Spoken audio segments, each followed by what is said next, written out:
not to do anything that I want to regret over here. Hold on a second. All right. Okay.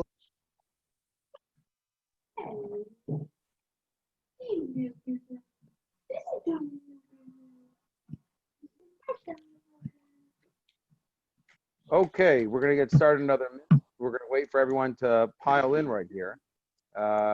As we do, we're recording, so we might as well make my introduction.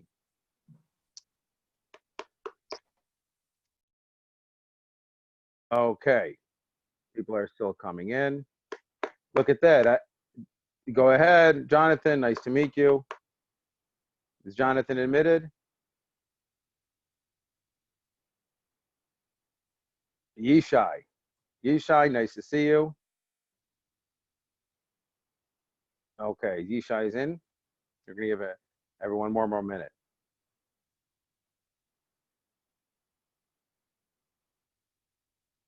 All right. I guess we're ready to get started. Okay, so just want to get started here. My name is Eliyahu Prero. I'm a coach in Mesila, Muncie.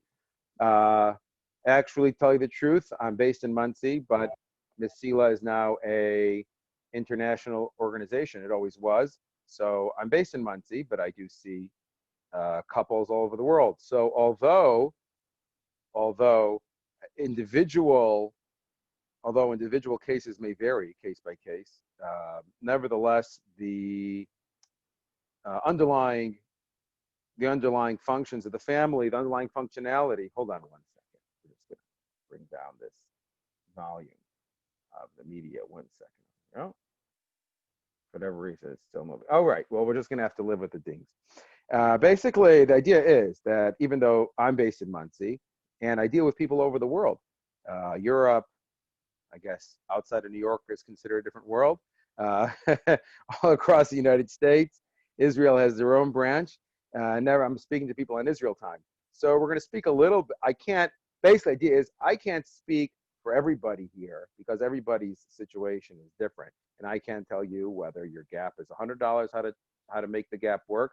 If you're down $100 a month, if you're down $5,000 a month, I assume I have people who may be up $100, maybe up $5,000 a month. Nevertheless, we're going to speak about a few important topics. Number one, the short-term and long-term implications of the coronavirus, this crisis. Number two, how to speak to your spouse about the money issue. And number three, finally, how to turn this pandemic into a boon. Really, really tough topics, and hopefully in the time remaining, we'll be able to talk about them. If you have any questions, please feel free to type them on your pad. We'll try to get to them, or we're going to pause at some different times during the podcast or during this webinar in order to get some feedback. So let's get started. Basically, what's going on right now is a shutdown of family life as we know it, business life as we know it, and things are definitely changing. How long will this last? Gee, I don't know. I don't really know. Governor Cuomo said the other day, the governor of New York, for those who don't know, this may last 9 months. So get ready to sit down in your seats and fasten up your safety belts. Another thing, so we know it may last a long time. What does that change things for us? Well, it means basically that whatever reality we knew until now, however easy or difficult it was, may be made more difficult as time goes on.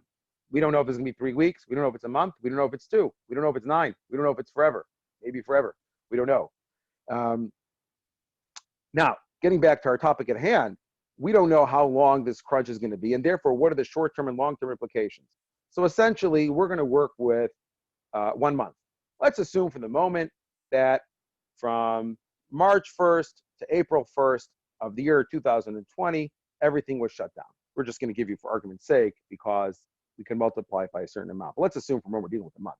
So if we're dealing with a month, a person, there are a couple different types of people. Some people will gain money, meaning some people are in industries which are gaining money. Meaning, for example, I met a guy who cleans sewers, and guess what? People are home right now. They're doing a lot of bathing. They're doing a lot of cooking, and guess what? When people are home more, they're just stuffing their stores left and right. This guy's coming, he's plunging them, he's making money. He's making a lot of money, and that's good for him, and I'm glad. If you would be my client, I would say, wow, now's the time to really cash in, right? Unfortunately, as it seems, most people are losing money. Now, some people will lose a lot of money, okay? If you're in the leisure industry, if you're in travel, if you're in catering, music, hey, if you were going to give these, if you were a MLB player, Major League Baseball player, you're paid by the game, you're probably going to lose money as well, maybe a lot of money. If you're paid by the day, you may lose a lot of money. It depends on legislation. If you work for yourself and you can't work because you're taking care of the kids, I don't know how you're going to make that money back. So some will lose a lot of money. Most people will lose money due to productivity and fixed costs. I want to speak about that. What's productivity? So productivity is the amount that a person can work and a person could earn. Right now, we have limited productivity. Now, we have something called fixed costs. And the way fixed costs work is that every single month, the person has an amount of costs that really, really need to be paid. Otherwise, they can't go on with their life. For example, the mortgage is an example of a fixed cost. Whether a person pays their mortgage or not, it's going to stay the same every single month. Just to give you an example of another example of fixed cost, we have insurance premium. Your insurance premium needs to be paid every single month. If you don't pay your insurance premium, then you don't have the insurance. That's fixed. It doesn't change month to month. Now, what may change from month to month is the supermarket. Person goes to the supermarket. 1 month you could spend $500, 1 month you spend $5,000. Restaurants, if you give me $500 for restaurants, I could probably spend it. Give me $5,000, I could probably also spend it. My mortgage, that's a fixed cost. The fixed cost stays the same no matter what. Coronavirus, no coronavirus, it stays the same. In regards to the supermarket cost, well, that depends. If my kids are home, they're probably eating more. I'm probably eating more. Restaurants, I don't really know how many people are going to restaurants now. They may be going down, but that's a running expense. So we have two types of expenses up here. I'm just going to have two. One is a fixed expense, and one is a running expense. And we're going to talk about them, how they interact, okay? But assuming for the moment a person comes and says, wow, this coronavirus is crazy. I'm not really making a lot of money right now. I need to really pare down on my expenses. So what a person could pare down on right away are their running expenses. How much you're spending on gas for the car. They're not going anywhere, then they're spending less. But your mortgage, someone's got to pay it. Now, I want to make something very, very clear. And I did some research. I can't say I did exhaustive research on all the different United States government programs that are going on. But I want to let everyone in on a little secret. What the government are saying now, what the banks are saying now, is that we may have a leave of payments. We may delay your payments. So if you pay $3,000 a month for your mortgage every single month, which is pretty common over here in Muncie, $4,000, maybe more. Even if people are paying more money for their mortgage, you may have the option to delay the payment. Okay, so we have that's nice. Credit card, we have our car payments, we may delay the payment. Delay is good, right? Yes, but guess what? Even if we delay the payment, there will be a time in the future when the credit card company and the mortgage company and the bank and whoever we owe the money to will say, we want our money. So no one is coming and saying that, oh, like, this is a coronavirus. Oh, I'm sorry for you. You have a free ride over here for this month. You don't have to pay anything. What we have is a situation in which we're still going to have to pay our fixed expenses. We may go down to the running expense. We may pare down the running expenses, maybe a little bit more careful. However, this month still needs to be paid for. Now, why is that important, and how does that relate to the main theme of today's webinar? Well, it relates very, very essentially to it, because eventually, since you're going to have to pay for it, we're going to have to find the time to pay for it. Maybe this month. So let's assume for the moment that it's this month, and you have to pay for it this month or next month, whenever it comes by. We're going to need the money to pay for it. If we don't have the money to pay for it, then we're going to have to borrow the money to pay for it. What happens if you borrow the money to pay for it? Hold on a second, guys. If you borrow the money to pay for it, then it depends how you borrow. You could borrow money without interest from a gemach, whatever it is. You could borrow money from a friend. You could borrow money from a relative. Either way, they have their pluses and minuses. Any single one we could speak about individually, what's the plus and minus of every single little detail of how you're going to borrow the money. But if you have the money in savings, so use the money in savings. If you don't have the money in savings, you're going to have to pay for these expenses. And if you pay for the expenses, you're going to have to borrow. Now, there are three options of how to make it work during this time. Number one, as we said before, borrow from a gemach or relative without interest. Number two is to borrow from a credit card with low or really high interest. So we're going to speak about that. If you're having a hard time with borrowing with money, some people go to the credit card. Okay, you can borrow with low interest, you can borrow with high interest, and we'll talk about this really at length. I have clients that had a tough month, and they had a tough month, let's say 3 years ago. I said, what's going on? They said, oh, in 2017, we had a month in around September, we were starting a new job. We had to take a test. We had an extra bill for one of our kids, $5,000. We put it on the credit card. Now it's 2020. It's a few years later, and guess what? They're still paying it off. Now, they come to Mesila and they say, how can we pay this off? So they're chipping away at the card, and the card keeps on going back to them. They're pushing away the card keeps on pushing back. They're having this like tug of war over here with the card. It's always going back and forth. They come. Now, what happened? What happened is they had one bad month. And because they had one bad month, they pushed it down the road. They weren't able to conquer that month. They had one bad month, and that set them back for years. And with the high interest that credit cards have, sometimes we have a really, really hard month, and sometimes we have a hard month.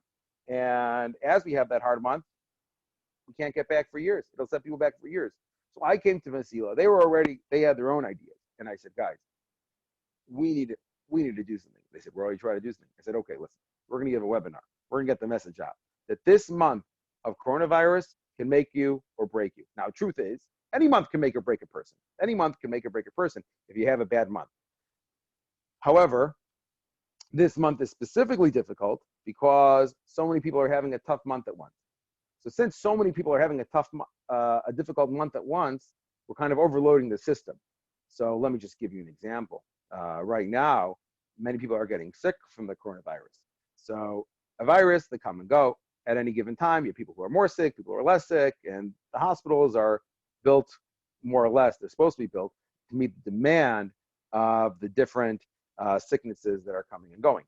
Today, because of the wave of the virus, so many people are getting sick at once, so many ventilators and respirators are being used, and it's really putting a strain on the system because so many people are in a tough spot, medically, that is. So mirroring that, we have this financial crisis which is happening right in front of our eyes. And it's a crisis like no other. Because in any given year, there will be people who do better or do worse. And if that happens, yeah, they can get help. But right now, we're having so many people with this tough month. And we're going to speak about, in the end, a little bit, we're going to fast forward a little bit to now, but why is it so tough for people? Okay, give me one more second, and we're going to get back to the program.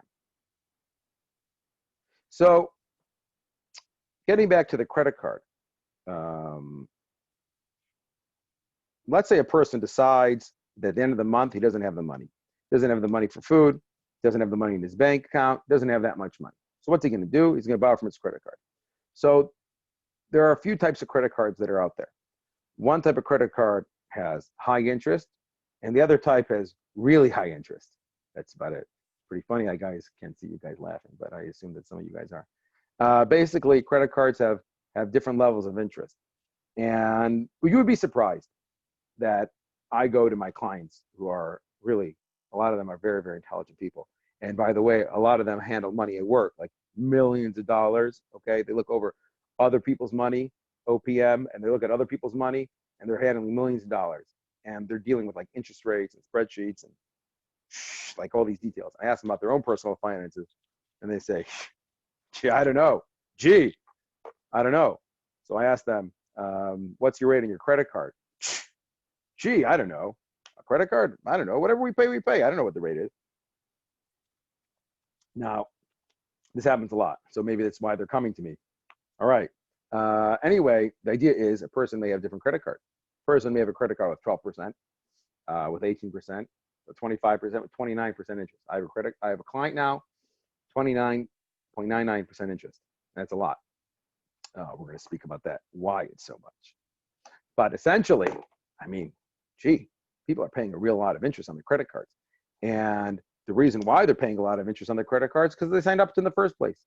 So on the sheet, it says, if you take a look at your credit card statement, it says you have APR, annual percentage rate, you have the rate of interest, and it says you will be paying a certain amount per year, 15%, 26%, 29%, and some of the credit cards have it in one place, other places have it in the other.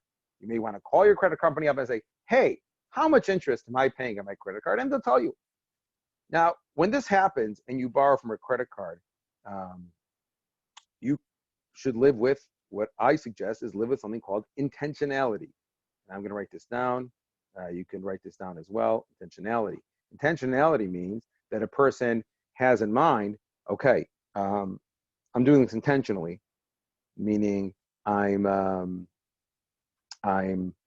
borrowing from my credit card. I have in mind to borrow from my credit card, and I'm going to intentionally borrow from my credit card, and I'm going to borrow from the credit card which has the least amount of interest, because right now I can't really afford to pay my bills. I don't want to borrow from a gemach or a relative without interest. I know I'm taking a hit financially, but guess what? I want to borrow. Do me a favor. If you're borrowing from your credit card, find out how much it is. And if you have different credit cards, take the smallest credit card, take the one with the least amount of debt, the least amount of interest, and put your expenses on that credit card. Now, why is that important? How can we mathematically figure out? Well, this is a mathematical concept in the world, usually of investments, to tell you the truth, but we're going to use it for debt, and that's called the rule of 72. Rule of 72. 72. 72. Rule of 72. So the rules of 72 tells us that, we'll talk about investments. If I was investing in a certain company and I'm investing in an investment, and I wanted to see how long it's going to take for my investment to double. If I invest in a company that's earning 8% a year, then it's going up by 8% a year with a compound interest. Then the amount principal I will have in the account will double in 9 years. And that is because if I take 72 and divide it by the rate of interest, 72 divided by 8 equals 9. And that way we double in 9 years. So the other way works the other way. If I borrow money from somebody else, it's a credit card, I borrow money from Citibank, those nice guys over there, or I borrow money from Chase, and I borrow it at 8%, it will double in 9 years. Now, let's just take another thing. If I would borrow, let's say, at 24%, that's a nice number, right? 24, that's a great number. So I borrow at 24%. So if I borrow at 24%, then it will double in 3 years. So if I have $10,000 on the card, and I don't do anything to it, I don't add any more money, I just have $10,000 on my card, Zahoo, that's it. And I leave it. In 3 years, it's going to be $20,000. Okay, you heard it here first. Well, this concept's been around for about 600 years. The rule of 72. Anyone wants to do more research on it, can research in the mathematical books. I did not invent it. I just apply it to this wonderful Mesila. So basically, the idea is whatever interest rate you're paying, it will double in a certain amount of time, and therefore that's why this month is critical. This month is critical because if you don't have the money and you buy on a credit card, it's going to double. Okay, that's enough. As I said, in experience, it takes one bad month to set some families back for years, and that's because of the rate of interest is so high. And even if it wouldn't be rate of interest, the person's living exactly as they need every single month. If their income is fit to their expenses exactly, then it may take them years to get back. They may never get back, and they may declare bankruptcy. It's its own parsha. We won't get that in today. So we said that if this month your income doesn't meet your expenses, you have a few options. Number one is to borrow from a gemach or relative without interest. Borrowing from a gemach, you may have to have co-signers. Borrowing from relative, they may lend you, but it kind of strains your relationship, as well as a friend. You could borrow from a credit card with low or really, really high interest. Number three is taking a helping hand from a local organization or a friend or relative who will give you a one-time gift. tzedakah. So we don't want to be takers. I assume everyone here, no one really wants to be a taker. However, in this time, it may be a choice that a person is going to make to become a taker and say, hey, at this time, my income can't meet my expenses. I really need the money, and therefore I'm going to take a gift from somebody, ask someone for money. Now, personally, I would take that option, meaning that if I don't have enough money and I know that I'm not going to be able to pay back a loan and someone can give me a gift right now, so then I would take it, because I would rather take a gift from somebody than take a loan and not be able to pay it back. But that'll be even more awkward for me, but I guess that's a personal choice. Okay. Alan Rosenstock of Tomchei Shabbos put out a WhatsApp video asking people for money. He said he's getting every hour. That was last week. Maybe it's every minute now. People are calling in for more money, more help, and they never called in before. They were stretched really thin before this, and this pushed them over the edge. Person needs help in budgeting. They really should call or reach out to the Mesila office. We have special budgeting tools. And we're going to talk now about budgeting here for this. So we talk about the short-term and long-term implications. Again, it's important to know how much you need. And we're going to speak about that in a minute. So why is it important to know how much money you need? Well, as we spoke about previously, there were three possible ways of getting through this month, okay? Number one is to borrow from a gemach. Number two is to borrow from a credit card. And number three is to take a gift. Now, when you take a gift or you borrow, either one, we have to know how much do I need? Because number one, no one wants to take more than they need. And number two is that if you're borrowing money with high interest, as you said, that could double in 3 years, many people have 24% or higher, you only want to borrow what you need because this month has long-term implications. So number one is the idea right now, very, very intense, figure out what do I need in order to get past this month. And we're going to speak about at the end why this is very, very, why this is amazing, why this is good. That's for the end. You got to stay tuned. Maybe by then I'll have a reason why it's good, or I wrote it down in my notes before. Okay. Okay. Basically, too little money won't take you through. Too much money will take out more than you need.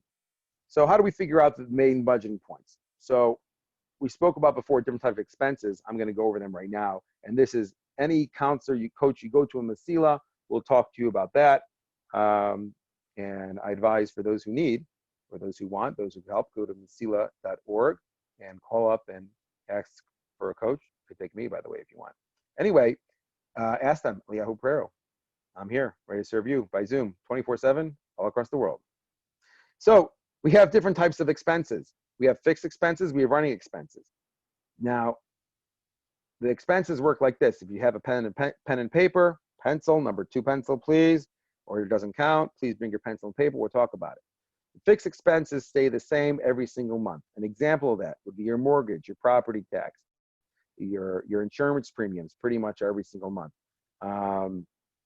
The Bina magazine. Hey, not dissing on Bina magazine. That's going to stay the same every single month. You order it once a year, whatever it is, $8 a month, $12 a month, you get it for the whole year. I know, very popular.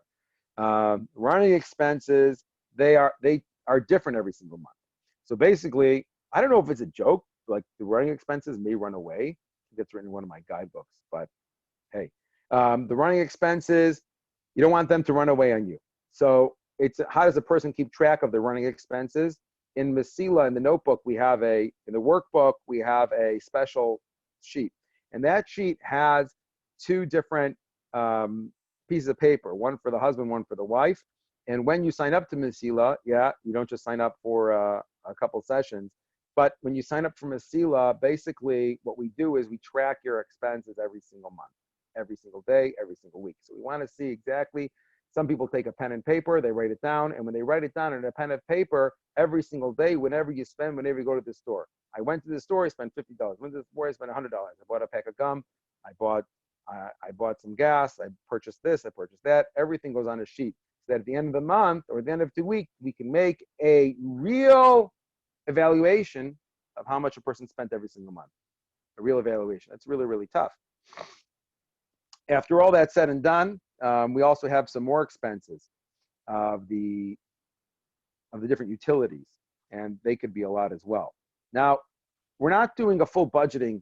I think tomorrow they're doing that, full budgeting. But I want to talk about, we're not doing a full budgeting thing. We're going to spend another couple minutes of it. I want to tell you guys something that I know from my experience, and maybe you are also coaches and you know from your experience. The number one reason why people go into debt, well, it may not be the number one in my experience. Number one, if it's not like a one-time thing where they had a medical expense, whatever it is, things are rolling. A lot of people, they have enough money for the monthly expenses as things go on. Monthly, every single month, they have the money. But guess what? The seasonal expenses, they don't have the money for. The annual expenses, they don't have the money for. So some people have money from, they get, let's say, a refund from the government, okay? They get a tax rebate in America. These could be these massive 6,000, 10,000, 15,000, whatever it is, depending on what you qualify for. So that's a one-time income. Person may get a bonus at work, $1,000, $5,000. Okay, if you work for these big firms, you can come up with a couple million. Don't worry about it. I could be your coach also. We'll do a sliding scale for you. All right. So you can get a lot of money in your annual income.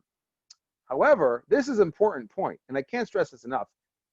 Unfortunately, many people don't get this, is that there are many annual expenses. They could go from the yearly calendar of shul seats, of Sukkot, of Purim, of Pesach, registration for school, one-time expense. Yeah, you have the tuition, by the way, also registration, not knocking schools. I'm just saying there's an expense that comes up maybe in the spring or winter or fall, depending on where you're from. And they say, hey, how am I supposed to pay this? It's not in the budget. Well, it's not in the budget because it's a yearly expense. It doesn't come up every single month.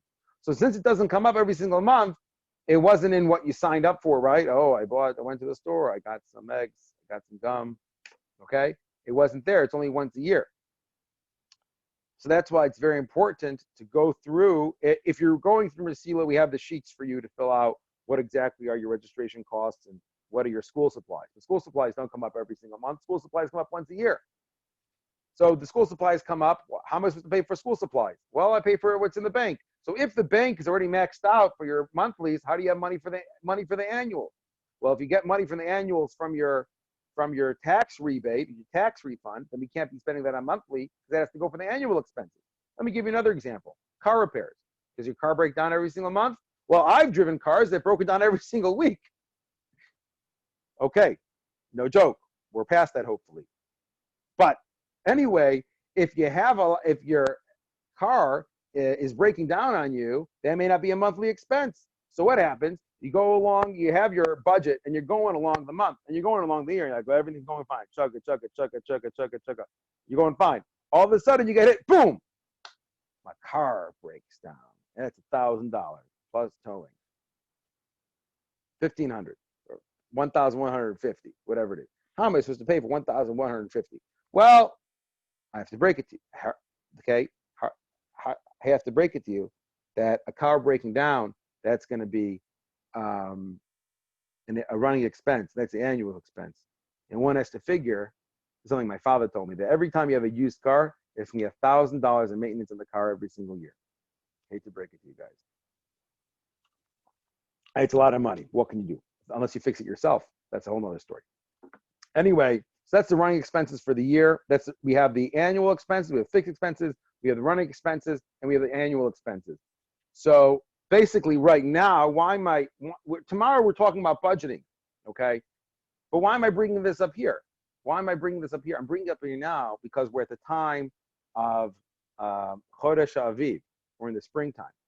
And in the springtime, people do a lot of shopping. They do shopping for Pesach, besides for March and April, okay? Besides for your fixed expenses that are going on there. So those fixed expenses are taken care of, okay? Those are already we talked about. But now we have annual expenses. What's going on? People now, they're going shopping for clothing.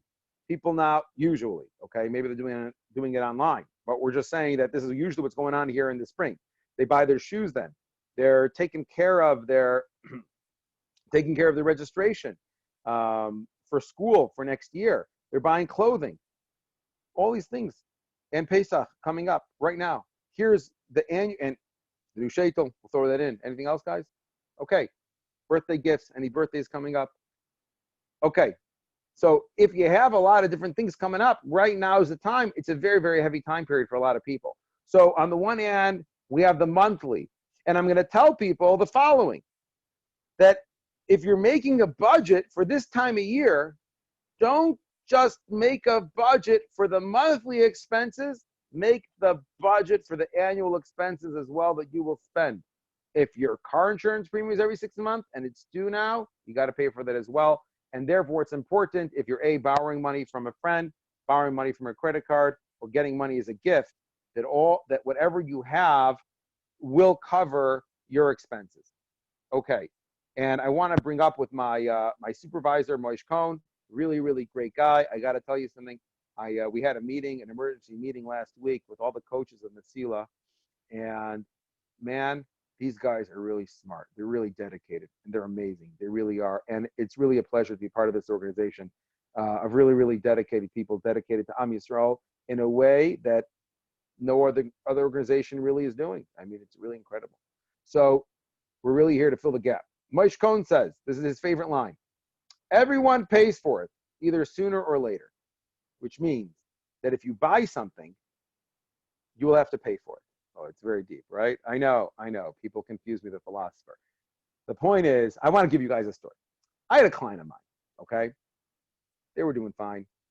And we went over their budget. They were down around $10,000, which, by the way, is pretty much at the low end of people. $10,000 in credit card debt. Hopefully by now they've gotten out of this.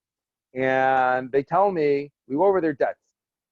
They say, oh, I got another debt. I said, what? We got something else going on. We went over all the debts, everything was done. They said, oh, we have a couch. I said, really? They said, yeah, we just bought a couch, and we're putting on payments. You know, does it count for debt? I said, well, you have payments, right? Yeah, like you owe the Macy's, whatever it is, you owe them the money. Yeah, but they told me, yeah, but it doesn't have any interest on it. Like, is that a debt? I said, yes, it's a debt. So they paid $1,000 for the couch, and hopefully it's a nice couch. Hopefully we get the money's worth out of it. And it didn't cost them any money in interest. However, they took upon themselves monthly payments, and even if the monthly payments don't have interest, it's still considered a debt. Whatever you buy must be paid for, and that's the unfortunate fact of life. Gee, you went up to this webinar for that. Okay, next, how to speak to your spouse. Man, we have time for this, huh?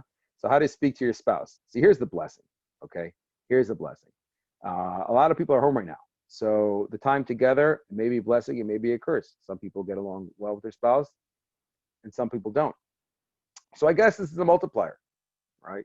If you're not doing well together, and there's a lot of friction here, so things could become, can have a lot more friction. I understand that. If things are going great and the added time together gives you time to talk and really understand each other, then this may be a great time for you, and utilize it. In terms of finances, this presents an unbelievable opportunity. It really does. Because right now, as I've given a whole schmooze before, people are going through a tough time, and people need money. So if you need the money, now's the time to reach out to your spouse and say, hey, how we're going to make it for next month. What do you think? What do you think we're going to do? Now, some people may take that as an attack. I don't know, one can figure out why, because you don't trust them, whatever it is, the husband to the wife, wife to the husband, turn to each other and say, how am I going to make it? And say, what are you attacking me? Sounds like a little bit of a skit, right? Like, how are we going to make it? What?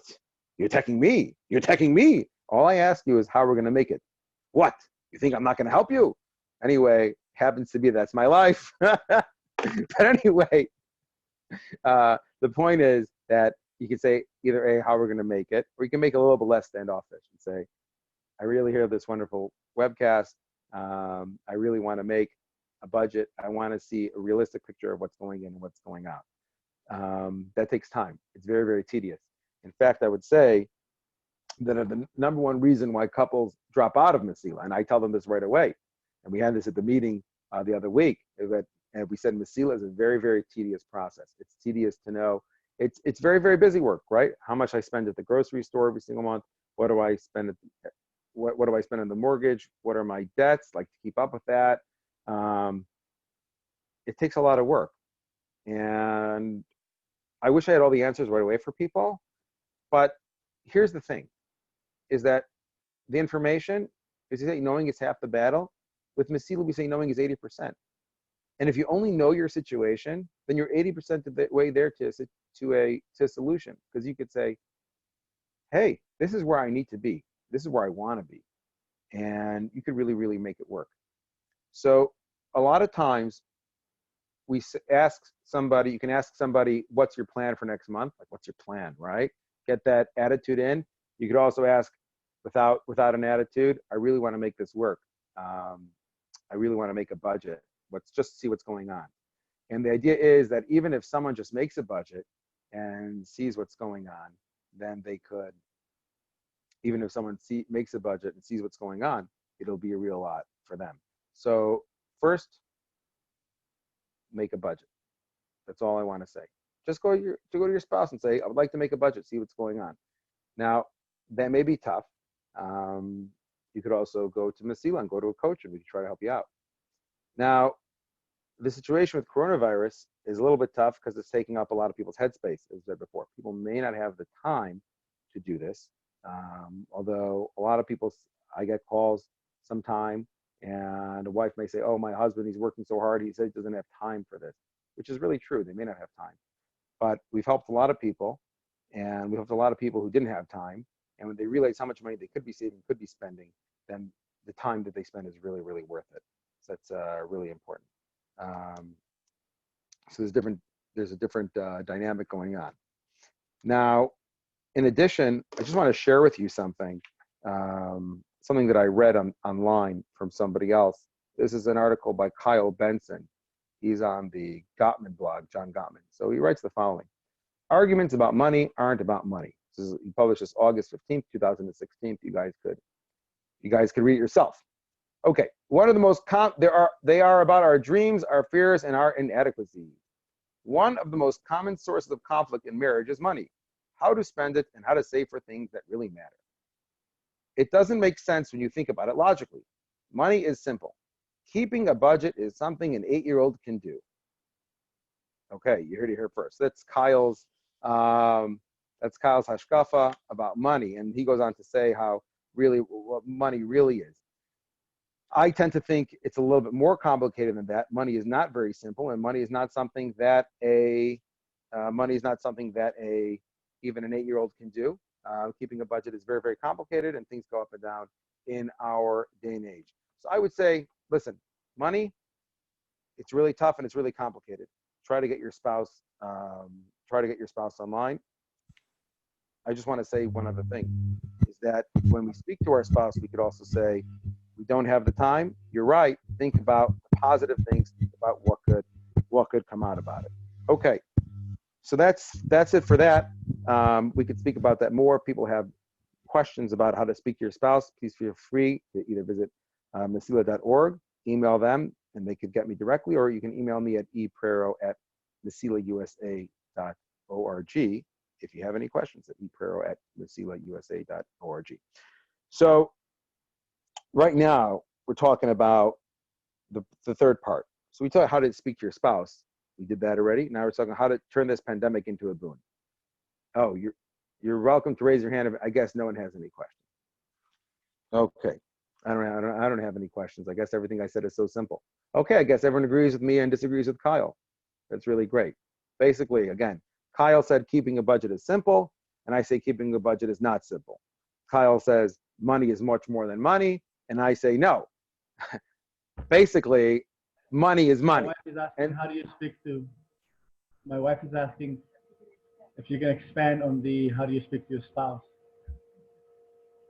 My wife is asking, not me. Okay. Ask for a friend, right? Ask for a friend. No, she's right next to me. I would put on the video, but we're just home and very comfortable. Okay, so you can put on the audio. What does she want to know? She just wants you to expand a little bit more on how to speak to your spouse about in regards to finances. Okay, so I'm going to open that up a little bit.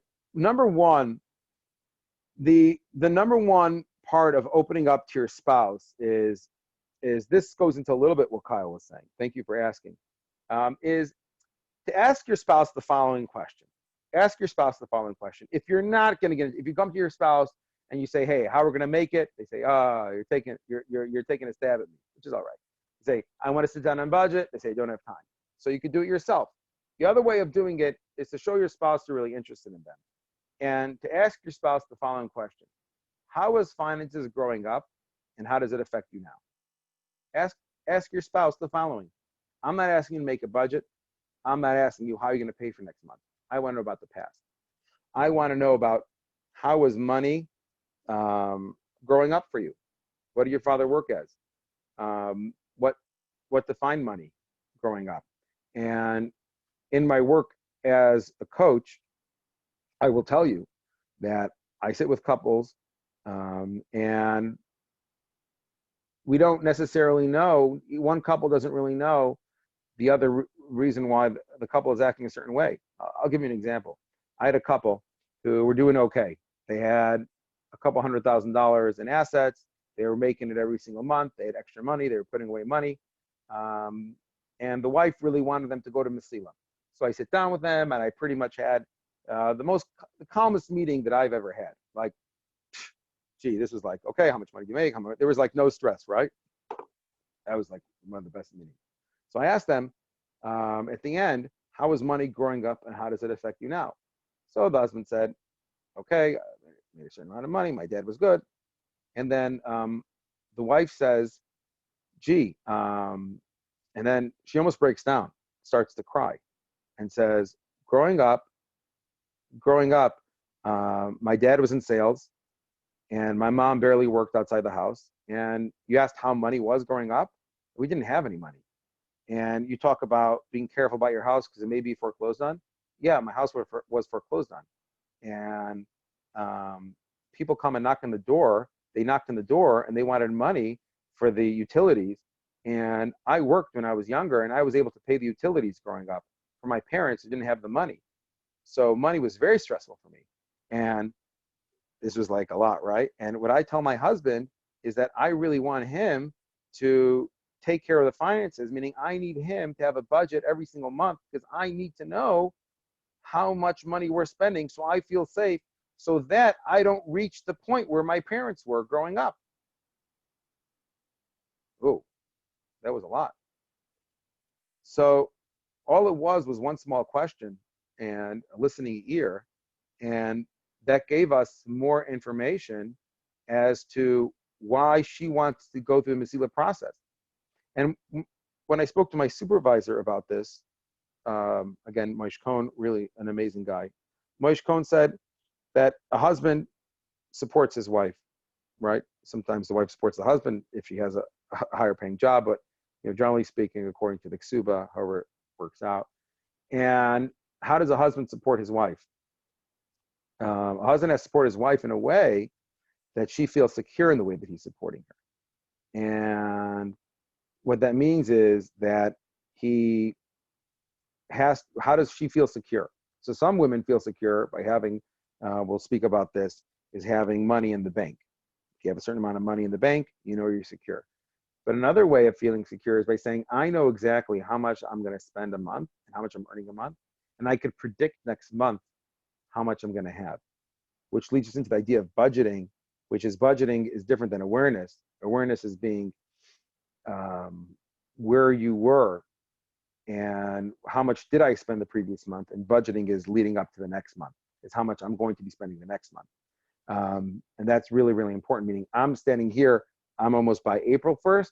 So if a person had a true budget, they'd be by April 1st and say, okay, my credit cards are at a certain amount, my income is a certain amount, my expenses are a certain amount, and therefore next month, May 1st, I will have a certain amount in my bank account, meaning besides the stock market, whatever that's doing.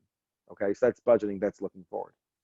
So that's another important part of budgeting, and that's just another level. I think they're going to be speaking about that tomorrow night for all those who are tuning in to the webcast tomorrow. So they're going to be speaking about the ins and outs of making a budget, and they'll be speaking about this as well. Another thing to notice, and this relates to your person's spouse. So we have the question of where did you come from? Besides the question of where you come from, there's another question, which are what are your financial goals? What are your financial goals? If you would go to any investment advisor, they would say, well, what do you want to do with the rest of your life? When do you want to retire? So someone would say, well, I want to retire and I want to move to Florida. And and the same person, or I'm not sure. I'll retire and I'll move to Yerushalayim and I'll get a nice apartment there. So depending on the financial goal that a person has, that will determine how they spend the rest of their working, how they work. Will they work till 60? Will they work to 65? Will they work to 70? And a person will do an analysis, a cost analysis of the plans, and then decide on a plan. In essence, what I'm saying is that a person could approach their spouse and say, I want to speak to you about money. I want to ask you where you came from. In addition, I want to ask you, where do you want to go? What is important for you? I want to hear what you have to say. It may be a little tough, right? But the idea is to say, what are your goals in finance, and what are your goals in life? And if you ask that to somebody, they may tell you. And you say, okay, well, everything in life with finances, their financial goal, that may cost money. So a person says, I want to be able to support my kids in Colo. Well, that costs a certain amount of money. You'll say, hey, I want to be able to retire by a certain age. That'll cost a different amount of money. Someone says, I want to put away for my kids' college. That'll cost a different amount.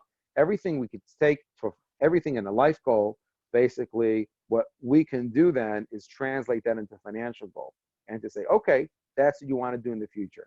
So therefore, that means that if it's a realistic goal, again, you can ask, is that realistic? And what we're going to do then is we're going to say, well, what do we have to do in order to make that a realistic goal in the present time?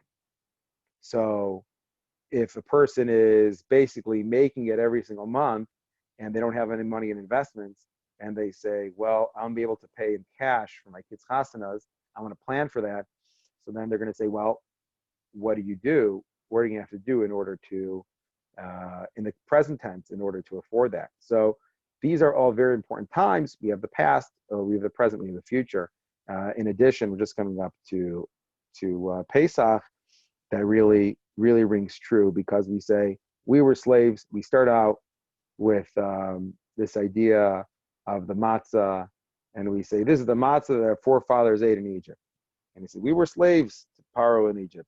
Now we are slaves, and next year we're going to be in Yerushalayim. And certainly coming up at the Seder, we have this idea. We live in three realities. We have A, B, and C. A, the reality of A is where we were from. B is where we are, and C is where we're going. And three different points in the chart, A, B, and C. And we live currently in B. As a Jew, we also cognizant and we're intentional about A and C, always. We were slaves, we will be free, we are right now, stuck at home with the coronavirus. So the idea is that we live in these three realities. Now, in addition, to speak to your spouse, okay, we may be talking a little bit more about this in another podcast, but basically, I'll give us another couple minutes, then we got to move on. But basically, as of right now, the way it is in America and the way many groups, people date before they go out, before they get married. So they date, and why do they date? They date because they want to see if they're this person that they're dating, this nice lady or this nice young man, if he is the one who's bashert, the one who's fit for them to get married. Now, if we assume for the moment that what are they going to talk about? They go on a date, they talk about hashkafa, they go on the date to talk about the Divrei Torah, they go on the date to talk about their friends or whatever it is. So they're all going out and they all talk, and for whatever reason, each one says that this is the one that's really fit for me, which really happens. People do go out and they get married, and we see their pictures on Only Simchas or whatever, WhatsApp, Mazel Tov to them. Then after the wedding, when kind of the dust settles down, people have the husband and the wife, they both have to support this family, or they're really in charge. So even if they're getting money from other people, but they have the mantle of support, and it's still upon them. So then we're in B, right? But we have, say, Chaim and Shandi, our couple that met, we're going to give them names, and they both came up at certain points. And Chaim and Shandi met at the Sheraton, okay, and then they continue into lives together. So they both start at different points in the graph, and then they meet at one point, and then they go together. So what happens a lot of times is they're going together, they're getting married, and they're both starting their financial lives together. And as they start their financial lives together, they're bringing with them the ways that either A, they were brought up, and B, how they personally want to live their finances.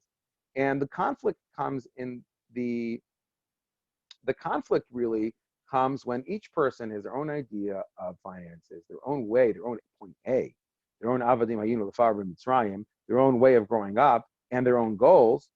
And then they're in the middle of it, they're in this crunch, and then they're supposed to what? They're supposed to say, well, okay, well, we're both one person never had a budget in their life. The other person just is writing down, the other person is writing down everything that they've since grade school and planning for the future. And they went out, they didn't speak about finances, they get married, and now they're at two different sides of the table, and the frustration is growing because they don't have a way to come to the table to discuss why is it that they want finances to be the way they are, and how they want to budget, and how they want to combine their finances together. So again, they're in it together. People don't really talk about it before. And that's why I feel it's very important. Okay, a little self-promotion, but you do it any way you want. Is that Mesila offers newlywed coaching for couples to sit down before there's a lot of tension. And a lot of times I have couples, they come to me and they're like $20,000 in debt. Okay, $10,000, $20,000. I say, well, how long have you been married for? They say, oh, $20,000 in debt, and we're married for 10 years. I said, okay, so with interest, et cetera, you're looking at like $100 a month, that you overspent. They're like, what? I'm like, yeah, basically you do the calculation, it comes out to like $100 a month over those 10 years. They can't believe it. They just can't believe it that it's only been $100 a month. So as they say in English, prevention, an ounce of prevention is worth a pound of cure. I guess you would say a gram, no, a kilo is worth 100 kilo. Anyway, the point is that an ounce of prevention is worth a pound of cure. A lot of times people grow up, and it's common. I don't think anyone really grew up. I had one client that the husband and wife had similar goals and similar backgrounds and a similar view of the present. It's really common that the couples are at different places, and I guess that's the Rabbanu Shalom's plan. So we're at different places. So to answer your question, what I would say is to get your spouse's money script, a person can know what your spouse is interested in is the real answer. Is you go to your spouse and you say, plan, money, or hey, now that we have so much time together, let's go on a walk. I want to ask you a question. How was finances growing up, and what are your goals? And then bring it back to the present. I hope that answers the question. All right? Maybe they left. Yes, thank you very much. No, I didn't Okay. leave. I was muting it so I don't make noise. Thank you. Yes. Oh, was that a good answer? It was a good roll in the right direction. Yes. Okay, in the right direction again. You have my email, eprero@mesilausa.org. I'd like to hear from you.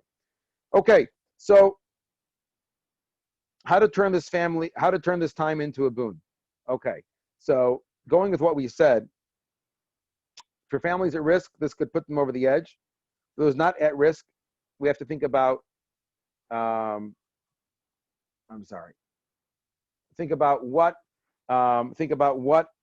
put you over the edge in the first place. So this is really tough. And I think that for people who are experiencing a very, very difficult time financially, we have to ask ourselves, is this really the way that you want to live your life going forward? This is a time when a person can say, what brought me to this place? Well, what brought me to this place is that I was making it month to month. What brought me to this place is I really wasn't budgeting properly. What brought me to this place is I spent too much money in X, Y, and Z. And I didn't know that an emergency would happen.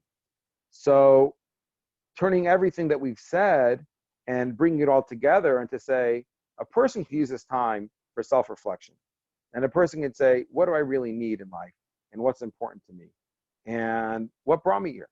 So part A, what brought me here? What brought us here, if we're having a difficulty, is the idea of not having enough money in savings. And a person could take a look and say, I know that a pandemic like this could happen again. I want to make sure to have enough money in savings. If a person has the money in stock market, again, this is something that any investor would tell you, is don't put the money in stock, keep the money in the stock market if you need it in the next few years. I do not give stock market advice. This is something that I've heard and read from many different experts. And therefore, the stock market may be plunging. If you have the money in for the next few years, you don't need it right now. So let it stay there and let it ride out the storm. But if you need the money and you're pulling out right now, you may be pulling out at a low. It could go lower. I don't really know. The next question, as we said, budget awareness, getting on the same page. And here's the next thing, and I think we're going to end with this, is what really is important for you as a person. What's important for you? Okay, so as a coach in Mesila, I work with couples who have different amounts they spend every single month. And a lot of times we get down to it, and let's say they're spending, we'll give a number, $100,000 a year, and they're earning 90. So they say, okay, I'm spending 100,000 and I'm earning 90. So they're $10,000 down. Okay, a lot of couples are $10,000 down, and they're going on the credit card every year, $10,000.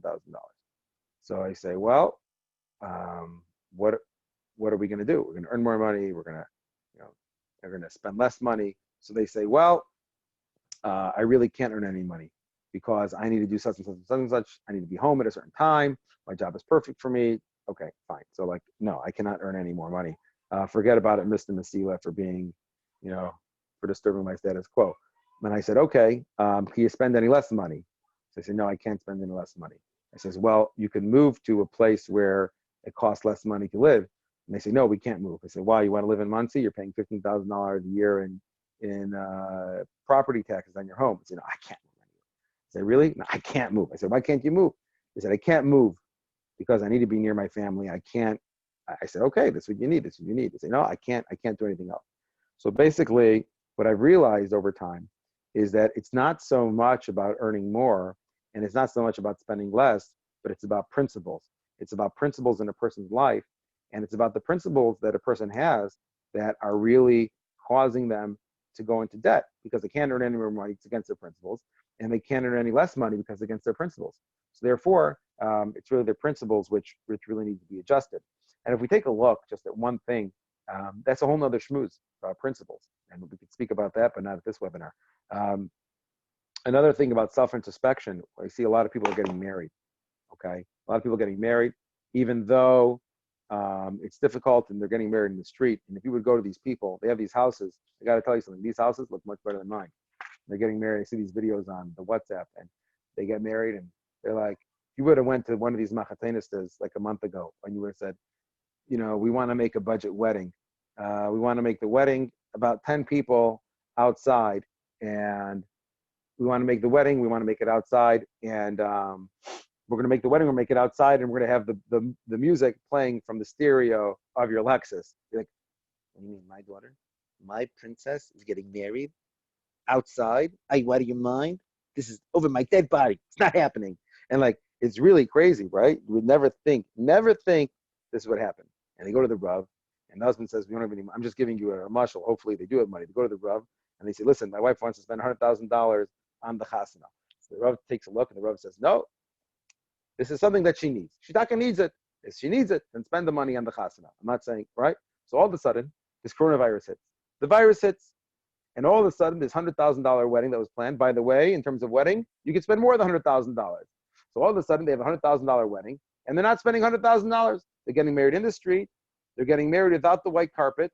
And guess what? Everyone seems to be smiling in the pictures. So do they really need it, or do they not really need it? This is just something extra. Maybe it's not something that they needed.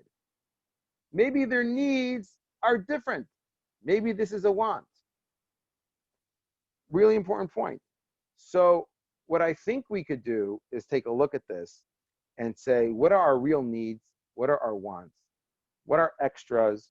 What are things we could do without? What are things we could do with more? And as I remarked to one of the Mesila coaches, from the fact that these people are getting married right now without the white carpet and the white roses and the red roses, one could already determine that Mashiach has already come, because if Mashiach had not come, then this never would have happened.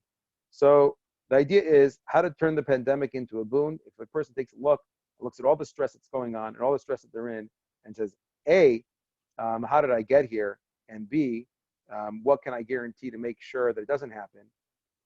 Again, to the best of my ability.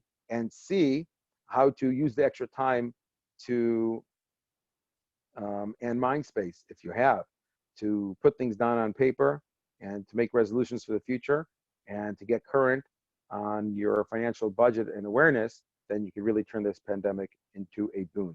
So I want to thank everybody for joining this amazing webinar. I want to thank Moshe Greenfield, our producer, and thank everyone for coming and listening.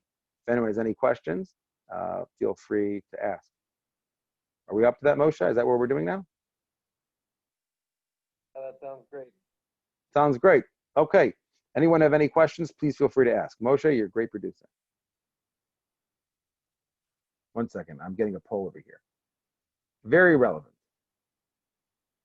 Hosts and panelists can vote. Okay. Any questions?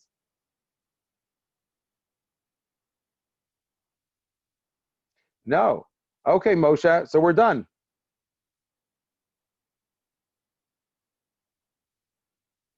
Moshe, you had a good time?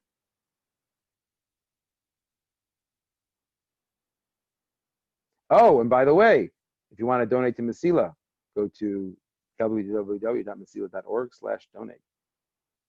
Have a good day, guys. Thank you.